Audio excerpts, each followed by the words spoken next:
Hello my dear students, यहाँ पे हम 20 क्वेश्चन का सीरीज देख रहे हैं।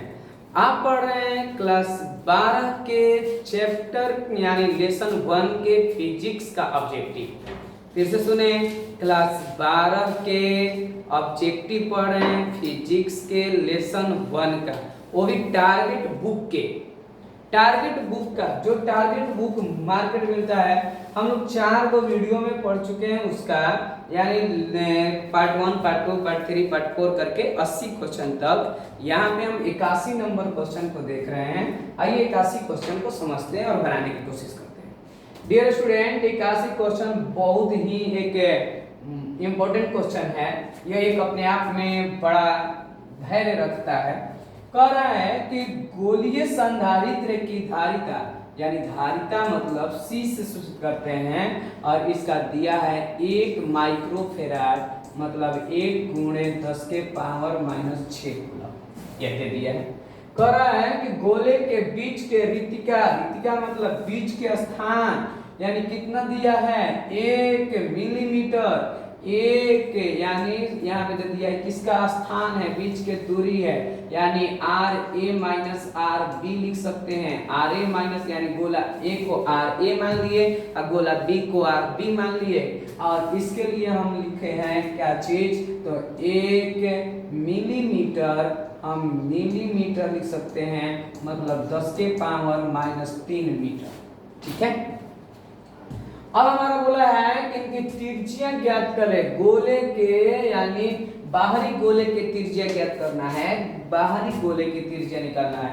आप जानते हैं C बराबर सूत्र होता है 1/4 पाई एप्सिलॉन नॉट इनटू, यहाँ पे होता है RA इंटू RB बटा में 4, यहाँ पे 1/4 पाई एप्सिलॉन नॉट नहीं होता है, 4 pi epsilon naught into R A into R B, R A minus R B होता है यहाँ।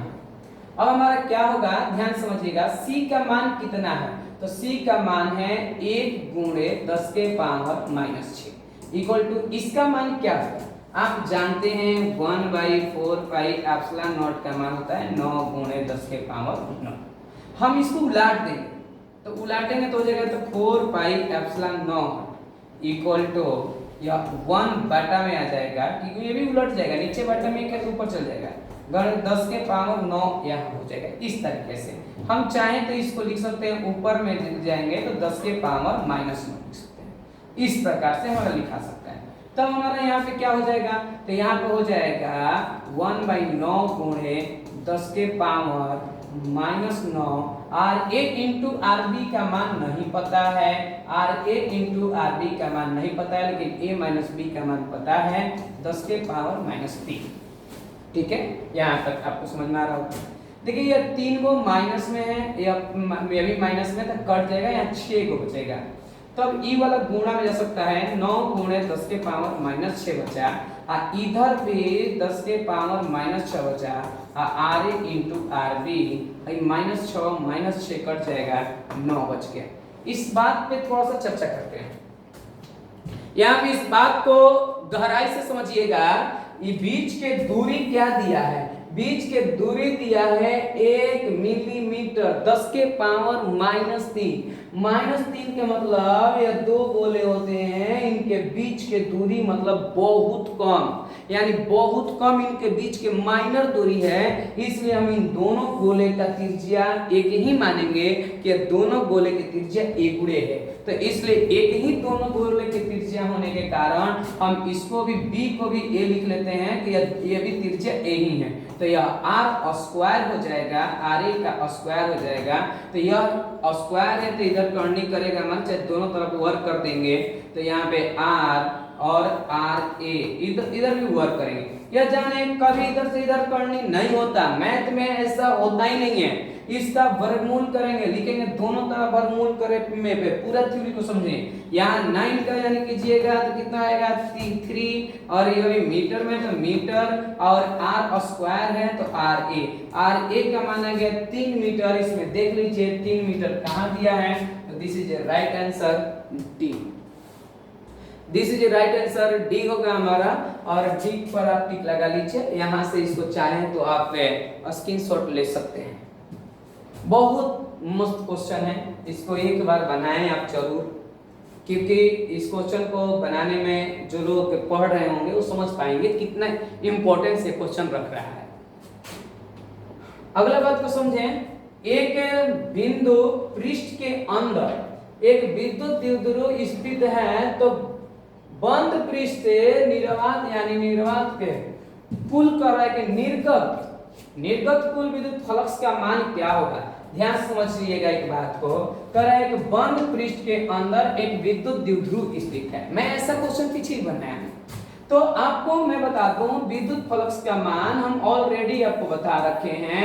फाई बराबर होता है क्यू इन बटा में एप्सिलॉन नॉट। क्यू इन के मतलब क्या होता है? क्यू इन का मतलब होता है कि अंदर में यानी जितना आवेश है उन आवेशों की बात किया जा रहा है क्यू इन। तो क्यू इन कहने का मतलब कि अंदर में कितना आवेश है। तो अंदर में हमारा आवेश है, एक विद्युत द्विध्रुव है। विद्युत द्विध्रुव में क्या होता है? एगो माइनस में होता है, एगो प्लस में होता है। दो गो रहता है आवेश, एगो माइनस में, एगो प्लस में, यानी यह निकाय विद्युत द्विध्रुव कहलाती है। एक माइनस में होता है, एक प्लस में। यहाँ पे हम क्यों लिखेंगे? तो एक माइनस में एक प्लस में, इस निकाय को हम विद्युत द्विध्रुव कहते हैं। इनके बीच का दूरी जो होता है 2l होता है। यहाँ पे बीच का दूरी से कोई लेना देना नहीं है, यहाँ एप्सिलॉन नॉट बटा में रहता है। तो फाई बराबर हीरो क्या होगा? एक माइनस प्लस कटेगा, 0 बटा में एप्सिलॉन नॉट। फाई बराबर जब 0 के बटा में किसी से भागा दिया तो 0 आता है। This is right answer C. This is right answer C ही होगा। इस बात को दिमाग में डाल लें। आगे की ओर चलते हैं हम लोग। अगला क्वेश्चन क्या बोलता है? कहता है किसी चालक की विद्युत धारिता का व्यंजक क्या होगा। किसी चालक के विद्युत धारिता के व्यंजक मैंने आपको सिद्ध करवाया है। C बराबर Q बटा V, कॉपी में जाकर देखिएगा। C बराबर Q बटा V में सिद्ध कर रख लाया गया है, यानी ये आंसर होगा। ये आंसर होगा यहाँ पे हमारा आंसर ए होगा। इस बात को दिमाग में डालें कि Q बटा V। तो यहाँ से Q बाई V, अगर इसके SI मात्रक भी पूछे तो यहाँ से हम निकाल पाएंगे। तो इस प्रकार से आपका दिस इज राइट आंसर। हम यहाँ से देखते हैं। अगर हम यहाँ पे देखें अगला पार्ट, तो हमारा क्या होगा? अगला क्वेश्चन हमारे पास क्या है? अगला क्वेश्चन मेरे पास है ऑलरेडी। कर रहा है 84 नंबर क्वेश्चन कि अनंत लंबाई की बात कर रहा है। अनंत लंबाई के आवेशित बेलनाकार चालक की अक्ष से r दूरी पर स्थित विद्युत क्षेत्र होगा। मैंने आपको सिद्ध कराया है, विद्युत क्षेत्र बोला है। विद्युत क्षेत्र अनंत लंबाई बेलनाकार, इस तरीके से आपको बना करके इस पे प्लस रहता था, इस पे प्लस रहता था, इसे प्लस प्लस, और एक बेलन इस प्रकार से आकृति होता था। यानी आप जाके चैप्टर में देखिएगा, कॉपी में बना हुआ है। अनंत लंबाई के बेलनाकार के लिए उसका व्यंजक क्या आया? उसका व्यंजक आया 1/4 पाई एप्सिलॉन नॉट इनटू 2 लैम्डा बटा r, 2 लैम्डा बटा r। लेकिन आप देखिए ना, इसमें कहीं ऐसा कुछ दिया ही नहीं है, कोई थ्योरी में ऐसा कुछ नहीं दिया है। लेकिन हम इसके पद में उसको बदलने का कोशिश करेंगे। इसमें से कौन हो सकता है? देखिए, यह तो हो नहीं सकता है, यह भी नहीं हो सकता, क्योंकि यानी यहाँ पे 4 ने दिया है, यहाँ पे 2 दिया, तो यहाँ 2 नहीं है, तो ये भी नहीं होगा, ये भी तो होगा ही नहीं होगा। अच्छा, इस पे देखिए ना, यहाँ 2 नहीं है, यहाँ 4 हमारा है यहाँ पे, तो हम यहाँ काट सकते हैं 2 दूनी के 4, तो इसलिए हमारा E बराबर बनेगा 1/2, यानी 1/2 पाई एप्सिलॉन नॉट। इसको r को गुणा करते थे r, आई 1 ना लिख करके लैम्डा से हम गुणा कर देंगे। तो दिस इज राइट आंसर यहाँ पे लिखा हो जाएगा। कोई दिक्कत? कोई दिक्कत नहीं। आगे समझते हैं, आगे चलते हैं। अगर हमें यहाँ पे बातें करें आपसे, अगला क्वेश्चन क्या मेरे पास दिया है? अगला क्वेश्चन दिया है किसी घिरे हुए बंद पृष्ठ पर ऐसा क्वेश्चन न जाने कितना आया हो, कह रहा है किसी घिरे हुए बंद पृष्ठ पर विद्युत फलक से यानी भीतर स्थित आवेशों पर, भीतर स्थित में यानी आवेशों पर क्या होता है, क्या होता है। मैंने आपको पढ़ाया है किसी भी बंद आकृति में यानी बंद पृष्ठ में कुल विद्युत फलक्स का मान 1/ε0 गुना होता है, उसमें उपस्थित आवेशों के 1/ε0 गुना होता है, 1/ε0 गुना होता है। इसलिए दिस इज राइट आंसर, ए होगा 1/ε0 गुना होता है। देखिए आप देख रहे होंगे कि पीछे के जो चीजें पढ़ाया गया वो सब पीपीटी में पढ़ाया गया है। यहाँ पे पीपीटी इसे यह आगे के चीजों के लिए नहीं बन पाया है, यह 2027 का एकदम इतना बड़ा हुआ क्वेश्चन है, तो इस पीपीटी में इसको बदल दिया जाएगा। अभी पीपीटी नहीं है तो क्लास डिस्टर्ब ना हो, इसलिए पीडीएफ में ही करके पढ़ा दिया गया है। आप देखिए यहाँ पे 46 नंबर क्वेश्चन क्या कर रहा है, अगला चैप्टर से जब आएगा तो पीपीटी आ जाएगा। कर रहा है एक खोखले गोले की त्रिज्या r मीटर तथा उस पर आवेश q कूलम है, तो उसके केंद्र पर विद्युत विभव का मान क्या होगा। विद्युत विभव का मान पूछा, ध्यान से समझिएगा।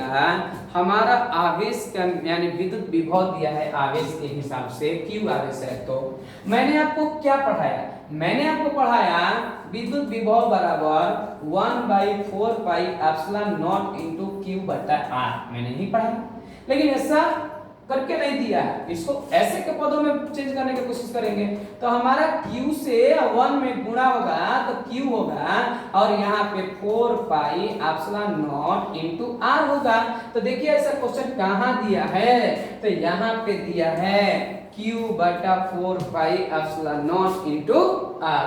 दिस इज राइट आंसर, यह हमारा फॉर्मूला होता है। इस फॉर्मूला को हम ऐसे लिखवाएं कॉपी में, या ऐसे कुछ दिया है तो गुना कर दिया है और कुछ नहीं किया है, और कुछ नहीं किया, आप मन लगा के पढ़ो। यहाँ पे आगे के क्वेश्चन को हम सॉल्व करते हैं, आगे के क्वेश्चन को समझते हैं।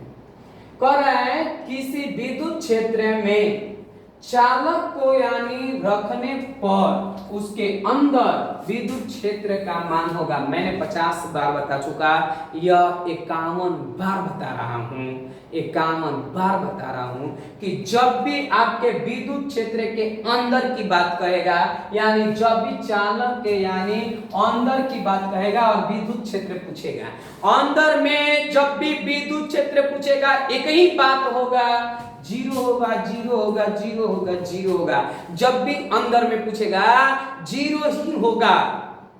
इस बात को ठोक टेटा के दिमाग में बैठा लीजिए कि जब भी हमारा अंदर में विद्युत विभव का मान यानी विद्युत क्षेत्र का मान पूछ दिया तो जीरो ही होगा। आगे क्वेश्चन कह रहा है किसी वस्तु का पारावैद्युतांक हमेशा होता है। पारावैद्युतांक के मतलब होता है, पारावैद्युतांक का मतलब होता है कि एप्सिलॉन r का मान हमेशा कितना होता है। तो पारावैद्युतांक का हमेशा मान 1 से अधिक होता है, हमेशा मान 1 से अधिक होता है। इस बात को ध्यान पूर्वक दिमाग में डाल लीजिए, 1 से अधिक होता है। निर्वात या हवा में 1 होता है, बाकी में 1 से अधिक होता है। यहाँ पे क्वेश्चन दिया है वायु के लिए पारावैद्युतांक का सामर्थ्य होता है। सामर्थ्य माने शक्ति, शक्ति का मान क्या होता है, शक्ति को पूछ रहा है। तो याद रखने वाली ये बातें हैं, जिस तरीके से आप एप्सिलॉन नॉट का मान याद रखे हैं 1/4 एप्सिलॉन नॉट का मान के इसका मान होता है याद किया ना 8.854 गुणे 10 के पावर -12, इसका मान याद किया ना 9 गुणे 10 के पावर 9। उसी प्रकार से शक्ति का भी मान याद रखें 3 गुणे 10 के पावर 6 वोल्ट पर मीटर, वोल्ट और मीटर। यहाँ पे अगला क्वेश्चन गॉस के नियम। गॉस के नियम क्या कहता है? गॉस के नियम कहता है किसी बंद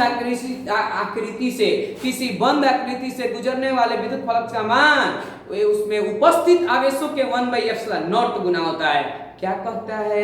कहता है गॉस के प्रमेय, गॉस के नियम कहता है किसी बंद आकृति में, कोई आकृति बंद हो, उसमें गुजरने वाले विद्युत फ्लक्स का मान, विद्युत फ्लक्स को हम फाई से करते हैं, फ्लक्स का मान उसमें उपस्थित आवेश, जितना आवेश होगा वो आवेश के 1/ε0 गुना होता है। तो गुणा कीजिए आवेश बटा ε0 यानी 1/ε0, तो q बटा ε0, this is right answer, q/ε0। यहाँ पे आगे क्वेश्चन चलते हैं। अगला क्वेश्चन हमारा क्या बोल रहा है? बहुत मजेदार क्वेश्चन है। कह रहा है ना कि एक संधारित्र में यानी के परावैद्युतांक के स्थिरांक के माध्यम है, तो उसको हवा के यानी आपेक्षिक उसकी धारिता क्या होगा भैया? C बराबर मैंने पढ़ाया है। क्या पढ़ाया है आपको? तो आपको पढ़ाया है A/ε0 बटा में D, A/ε0 बटा में D, इस बात को मैंने पढ़ाया। डियर स्टूडेंट, जब मैंने इस बात को पढ़ाया था उस समय कहा था तो अगर आसपास के माध्यम εr हो तब हमने बताया था Q0 यानी इनटू εr बटा D। लेकिन ऐसा कह रहा है माध्यम εr न हो, माध्यम K हो, तो यहाँ पे माध्यम K हो जाएगा। जैसे यह हमारा एक मान लीजिए ऋणात्मक प्लेट है और यह धनात्मक प्लेट है। तो जब ऋणात्मक प्लेट और धनात्मक प्लेट के बीच की दूरी यह है और कह रहा है कि के यानी आसपास के जो हमारा माध्यम है वह के यानी के परावैद्युतांक अगर है, बीच के यानी परावैद्युतांक का मान के है, तब क्या होगा? तो के से गुणा होगा, के गुना, दिस इज राइट आंसर, के गुना। एक बार एक पार्ट आप प्रैक्टिस करके देखें, यानी वीडियो 1 से वीडियो 5 तक देखें। अगर आपको कुछ परिवर्तन न नजर आए तो हमारे यानी अगर कोई परिवर्तन न नजर आए तो हमारे यूट्यूब चैनल में यानी डिसलाइक ठोक के जाएं। आपको यह नया न लगे, अलग न दिखाई देके तो डिसलाइक ठोक के जाएं। अगर आपको लगे कि नहीं जानदार है, असल में कोई चीज है, तो लाइक जरूर करें। यहाँ पे क्या कर रहा है? कर रहा है कि अवशिष्ट खोल यानी खोखले गोले चालक के अंदर, अभी ऊपर बताए कि कैसनो गोला हो, चालक के अंदर कह रहा है कि विद्युत क्षेत्र तीव्रता का मान क्या होगा। तो अंदर में जब भी बातें कहेगा तो this is right answer D, this is right answer D, मतलब शून्य नहीं होगा। इस बात को दिमाग में ठोक ठेठा के वो उठा लेना है कि डी ही होगा, डी नहीं जीरो होगा, सॉरी जीरो होगा। आगे कह रहा है ना, यहाँ पे एक क्वेश्चन दिया है और इस क्वेश्चन को ध्यान से समझते हैं। आगे कह रहा है संधारित्र की धारिता का मात्रक क्या होता है। देखिए धारिता का मात्रक यानी फैराडे होता है और व्यवहारिक मात्रक माइक्रो फैराडे होता है। ध्यान से समझिएगा। अगर यहाँ पे संधारित्र की धारिता पूछा है, धारिता का मात्रक, तो फैराडे याद रखें, फैराडे याद रखें। लेकिन अगर कह देता कि व्यवहारिक मात्रक बताएं तो व्यवहारिक मात्रक याद रखें माइक्रो फैराडे। व्यवहारिक मात्रक माइक्रो फैराडे और मात्रक फैराडे। यहाँ पे यह दिया हुआ है आपका, अगर वोल्ट दिया है तो किसका ऐसा ही मात्रक है, तो वोल्ट आपका विभव या विभवांतर का ऐसा ही मात्रक है। न्यूटन दिया है तो किसका ऐसा ही मात्रक है, तो न्यूटन दिया है तो बल का ऐसा ही मात्रक है। एम्पियर दिया है तो किसका मात्रक है, तो एम्पियर दिया है तो आपके विद्युत धारा का मात्रक है। तो यह विद्युत धारा का मात्रक या वोल्ट का मात्रक है, लेकिन मैंने इस क्वेश्चन का राइट आंसर बताया गया Faraday. This is right answer Faraday. अगर यहाँ पे आगे समझते हैं हम लोग, कह रहा है यहाँ पे साफ शब्दों में कह रहा है कि विद्युत धारिता का बीमा क्या होगा। अच्छा, विद्युत धारिता का बीमा अगर हम लोग को देखना हो तो मैंने ऑलरेडी आपको पढ़ाया है, C बराबर होता है Q बटा V। इस सूत्र को अच्छा इस बात को बताएं, यहाँ पे AT होता है लेकिन यहाँ A के पदों में नहीं दिया है, I के पदों में दिया है, इसलिए हम आपको I के पदों में लिखते हैं। यानी A को I लिखे चाहे A लिखे, बात एक ही है। तो ये A को हम I लिख दे, IT लिख दिए। ठीक है।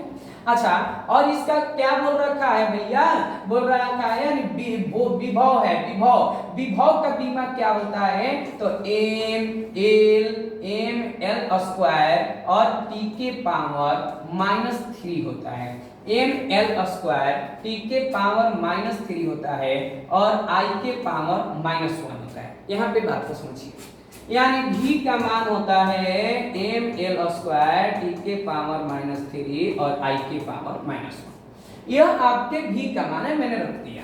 तो c बराबर यह ऊपर गया, जब ऊपर जाएगा तो m के पावर -a आएगा और यह -l स्क्वायर आएगा और t प्लस में लिखाएगा, i भी प्लस में लिखाएगा तो i t यहाँ लिखा जाएगा। तो अब बताओ तो ही भाई, और मैथमेटिक्स के जादू बन जाई। यहाँ पे -2 लिखेंगे और यहाँ पे t 3 है, एक इसको लिख लेंगे 4 आई स्क्वायर और देखल जाई, यही आंसर का high. This is right answer, इसमें आया जो कोई है। कोई दिक्कत तो कमेंट बॉक्स में आए, कमेंट में बताएं। अगर पसंद आए तो कमेंट में एक बार जरूर बताएं कि अलग है, पूरे YouTube से अलग है। यहाँ पे मैं जो चीजें पढ़ा रहा हूँ वह YouTube पे पूरे खोज लीजिए, नहीं मिलेगा। हम टारगेट बुक के लाइन बाय लाइन ऑब्जेक्टिव पढ़ा रहे हैं, टारगेट बुक के 2027 के लाइन बाय लाइन ऑब्जेक्टिव पढ़ा रहे हैं। तो आइए देखते हैं लाइन बाय लाइन ऑब्जेक्टिव को। टारगेट बुक के लाइन बाय लाइन ऑब्जेक्टिव को देख रहे हैं।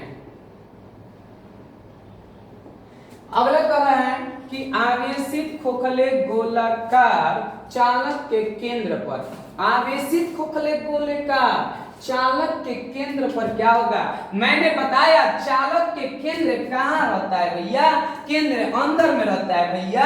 तो विद्युत क्षेत्र क्या होगा भैया, शून्य होगा, शून्य होगा। लेकिन विभव का मान शून्य नहीं होता है, तो इसलिए यहाँ पे this is right answer C होगा। विद्युत क्षेत्र का मान शून्य होता है लेकिन विभव का मान शून्य नहीं होता है। आगे देखिए, यह क्वेश्चन बड़ी मजेदार है, इसको समझते हैं। कह रहा है कि 50 माइक्रोफैराड धारिता वाले एक संधारित्र 10 वोल्ट विभव तक यानी अवशिष्ट किया जाता है, तो इसकी यानी इसकी ऊर्जा है, इसकी ऊर्जा पूछा है, इसकी ऊर्जा का मान पूछा है। ऊर्जा क्या है बबुआ, ऊर्जा का मान पूछा है। देख बबुआ, ऊर्जा के मान पूछा है और संधारित्र की ऊर्जा बराबर होता है 1/2 CV का स्क्वायर, 1/2 CV के स्क्वायर। यह ऊर्जा का मान है किसका, संधारित्र का। संधारित्र के मतलब कैपेसिटर, कैपेसिटर का मान है भाई कैपेसिटर। तो यू बराबर, यू से सूचित करते हैं 1/2। क्या बोल रखा है 50 माइक्रोफैराड, तो क्या बोलता है 50 माइक्रोफैराड, तो हाँ 50 माइक्रोफैराड, तो 50 गुणे 10 के पावर, अब माइक्रो के मतलब होता है 10 के पावर -6 और यहाँ पे भी का मान भी रखा है 10 वोल्ट, तो यहाँ पे हम लिख देंगे 10 का स्क्वायर। तो U बराबर 1/2 गुणे 50 गुणे 10 के पावर -6 और गुणे 10 के पावर 2। तुम बताओ बाबू, एक जीरो से एक जीरो, 2 जीरो से और 2 जीरो कट गया, तब कितना आया, तो 1/2 गुणे 5 और गुणे 10 के पावर यह -3, यानी 3 जीरो कट गया। 2 से इसको कटाइए तो क्या लाइएगा, 2 से इसको कटाइएगा तो क्या लाइएगा 2.5 गुणे 10 के पावर -3। इसको मिलाइए, कहाँ ऊर्जा है तो जहाँ से जूल है। This is right answer A, this is right answer A. अगर आपको पसंद आए इसको स्क्रीनशॉट करके रख सकते हैं, आपको काम आएगा। एक कॉपी बनाएं, कॉपी पे लाइन बाय लाइन इसको 20-20 क्वेश्चन रोज याद करें। आपको मैं 2 महीने में पूरे सिलेबस कंप्लीट करा दूंगा। 2 महीने, प्रतिदिन 20 क्वेश्चन फिजिक्स के लिए हमको दें, प्रतिदिन आधा घंटा का समय दें, आधा घंटा में पूरे आपको 2 महीने में कंप्लीट कराया जाएगा। यहाँ पे लगातार हमारे साथ बने रहें और पढ़ते रहें। यहाँ पे आगे समझते हैं। कह रहा है अगला क्वेश्चन निर्वात पर पारावैद्युतांक होता है। निर्वात पे पारावैद्युतांक का ऐसा कोई बच्चा नहीं जिसने इसको पढ़ा नहीं, यानी पारावैद्युतांक को हम बोलते हैं एप्सिलॉन नॉट। यहाँ पे एप्सिलॉन नॉट बराबर होता है 8.854 गुणे 10 के पावर -12 फैराडे पर मीटर। यहाँ पे देख लीजिए, याद करने वाला चीज है भाई। यह तो दिमाग में सॉफ्टवेयर की तरह डलाते जाना चाहिए कि सॉफ्टवेयर लोड है इस सब चीजें। करें कि द्रव के एक बूंदे को आवेशित करने पर उसके सिकुड़ने की प्रवृत्ति आवेशित करने पर बढ़ जाता है। पहली बात याद रखें कि आवेशित करने पर बढ़ जाता है, लेकिन यह आवेशित करने पर क्या देना पूछा है? ये पूछा है कि सिकुड़ने की प्रवृत्ति क्या होती है। तो जब बताइए, जब बढ़ता है गोला आवेशित करने पर बूंदा अगर बढ़ रहा है तो सिकुड़ने की प्रवृत्ति क्या है? तो घटेगा ना, यानी टिराही करने की प्रवृत्ति। तो अगर ओकर टिराही करे के बढ़ गई बा तो मतलब ओकर अच्छा गुण तो घटल ना, तो अच्छा गुण घट जाता है, मतलब सिकुड़ने का गुण घट जाता है। यहाँ पे दिस इज राइट आंसर, घट जाता है। कह रहा है कि यदि कोई संधारित्र उपलब्ध यानी हो, यह करे कि यदि कोई संधारित्र उपलब्ध हो और उसके यानी उसके समूहन से उच्चतम धारिता प्राप्त करने के लिए उसे जोड़ना चाहिए। कह रहा है कि किस क्रम में जोड़ना चाहिए बबुआ? श्रेणी क्रम, समानांतर क्रम, मिश्रित क्रम और इनमें से कोई नहीं। बबुआ एक बार में इस बात को रटना नहीं है भैया, यहाँ पे दोनों को बात को समझोगे, बात को समझोगे। कह रहा है श्रेणी क्रम में क्या होता है? संधारित्र है, जाहिर सी बात होगा, यानी संधारित्र सीरीज कम्युनिकेशन है। सीरीज कॉम्बिनेशन में होगा 1/CS बराबर 1/C1 plus 1/C2 plus 1/C3। यह इस प्रकार से माने n तक जाएगा। अच्छा बताइए, यहाँ पे इसको जोड़ने से बाटा में तो मान तो घटेगा, पर उच्चतम मान प्राप्त करना है बबुआ, तो इसके इस क्रम में तो जोड़ने से घटेगा ना, बाटा में है। मान लीजिए ऊपर हम जोड़े 5 आया और नीचे मान लीजिए 2 आ गया, तो घटा न दिया काट के। लेकिन समानांतर क्रम का होता है, इसको पैरेलल कम्युनिकेशन बोलते हैं, C1 plus C2 plus C3 plus dot dot dot Cn। अब बताओ सीधे सीधे खाली जोड़ देना है, तो उच्चतम प्राप्त करने के लिए समानांतर क्रम में जोड़ना चाहिए। समानांतर क्रम में 10वां क्लास में आप पढ़े होंगे 1 बटा में r बराबर 1/r1 plus 1/r2 plus 1/r3। यह प्रतिरोधों के लिए था, यहाँ संधारित्रों की बात किया है। तो 10वां क्लास में जो हमारा समानांतर क्रम में ताली बातें, इसमें समानांतर क्रम में सीधे हो जाता है, यानी श्रेणी क्रम वाला समानांतर हो जाता है, समानांतर वाला श्रेणी। किसके लिए? संधारित्र के लिए समानांतर क्रम है, तो समानांतर क्रम में जोड़ते हैं समानांतर क्रम। यहाँ पे देखिए अगला क्वेश्चन हमारा बोल रहा है, कह रहा है कि किसी संधारित्र पर आवेश यानी आवेश की स्थितिज ऊर्जा का व्यंजक क्या होता है? सूत्र पूछा है, व्यंजक को अभी हम बताएं। U बराबर होता है 1/2 CV स्क्वायर। 1/2 CV स्क्वायर कहाँ है? यानी ऊर्जा को U भी लिख सकते हैं, E भी लिख सकते हैं, तो 1/2 CV स्क्वायर कहाँ है? तो 1/CV स्क्वायर यहाँ A नंबर पे है। दिस इज राइट आंसर, ए होगा। आपको पसंद आए तो एक बार जरूर कमेंट में बताएं, आपको पसंद आए तो लाइक दिखाएं। अगर आपको लग रहा है कि एकदम जानेदार है तो अपने दोस्तों को बताएं, अपने अड़ोस पड़ोस में बताएं। यह नई चीजें हैं, बिल्कुल ही एकदम नए अंदाज में आपको सिखाया जाएगा, नए तरीके से सिखाया जाएगा। करें ये आवेश के वितरण से क्या होता है? हमारा लगे पैसा है, ढेर सारा मान लो पैसा है, हम निकाल के दूसरे को बांटे, तो बताओ पैसा का ह्रास होगा कि वृद्धि होगा? ह्रास होगा, लेकिन हमारे पास ज्ञान है, हम ज्ञान को बांटे तब वृद्धि होगा कि ह्रास होगा? तो इसमें ज्ञान में वृद्धि होता है, लेकिन पैसा में क्या होगा? ह्रास होगा। तो ये कह रहा है आवेशों के वितरण से, आवेश कोई बांटने की बात कर रहा है, तो आवेशों के वितरण से ऊर्जा का ह्रास होगा भैया, ऊर्जा का ह्रास होगा। दिस इज राइट आंसर, ए ऊर्जा का ह्रास होता है। यहाँ पे हम लोग आगे की ओर देखते हैं। यह क्वेश्चन क्या बोल रहा है? यहाँ पे हम लोग बातें करेंगे। कह रहे कि जब समानांतर यानी कह रहे कि जब समानांतर पट्टिका वायु यानी संधारित्र की पट्टिकाओं के बीच में यानी स्थित हो तो बढ़ जाती है इसकी धारिता। तब इसकी कह रहा है ना कि जब समानांतर पट्टिका वायु संधारित्र की पट्टिकाओं के बीच की दूरी को बढ़ा दिया जाता है।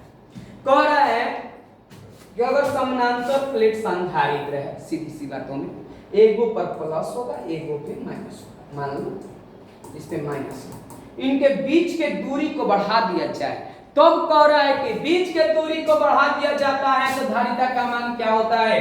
तुम ही बताओ मेरे भाई। धारिता को हम सी से सूचित करते हैं और ए एप्सिलॉन नॉट बटा में डी होता है। ठीक है, मान लो ऊपर का मान हमारा गुणा करके 5 है, अब बीच के दूरी 4 है। ठीक है, अब बीच के दूरी 4 है, हमने भागा दिया तो हमारा 1 पॉइंट कुछ आएगा, जो भी है 1.25 है, जो भी है। लेकिन बताओ बीच के दूरी हम बढ़ा देते हैं तो बीच की दूरी जब बढ़ा देते हैं तो 5 के 5 रहेगा, लेकिन ये 6 हो गया। तो अब बताओ मान घट जाएगा कि पहले से बढ़ जाएगा? तो पहले से घट जाएगा, तो this is the right answer, घट जाएगा।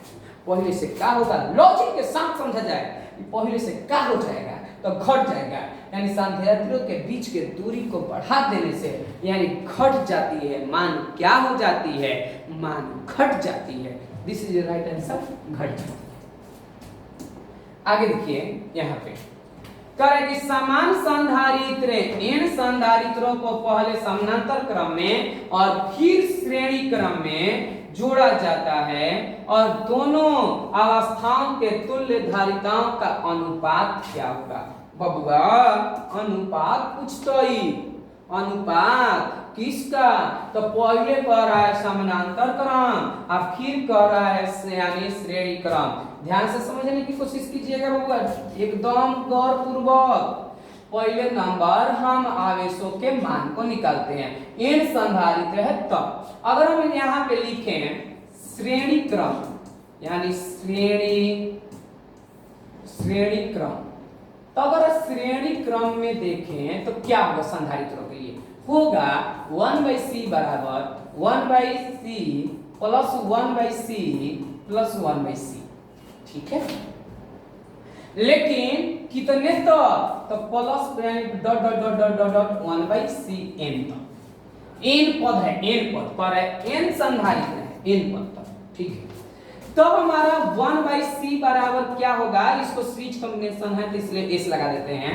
अगर 5 को संधारित्र होता तो 5/c होता, 8 को संधारित्र होता 8/c होता। यहाँ पे n संधारित्र है तो हम n/c लिखेंगे बाबू, n/c लिखेंगे। अब बताओ इसको हम प्लाट देते हैं, यानी CS इसको प्लाट दिए, एक को ऊपर को नीचे बटा में एक लिखे ना चाहे न लिखे, बातें कही है। इसको पलट जाएगा, ये भी पलट जाएगा, c/n हो जाएगा। यह हमारा इसका मान है। अब हम यहाँ लिखते हैं समांतर क्रम में। अच्छा, समानांतर क्रम में क्या होगा बबुआ?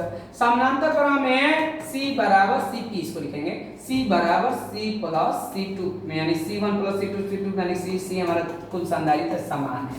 कहे समान धारिता वाले सबकी धारिता c है मान लेते हैं। तब हमारा Cp बराबर क्या होगा?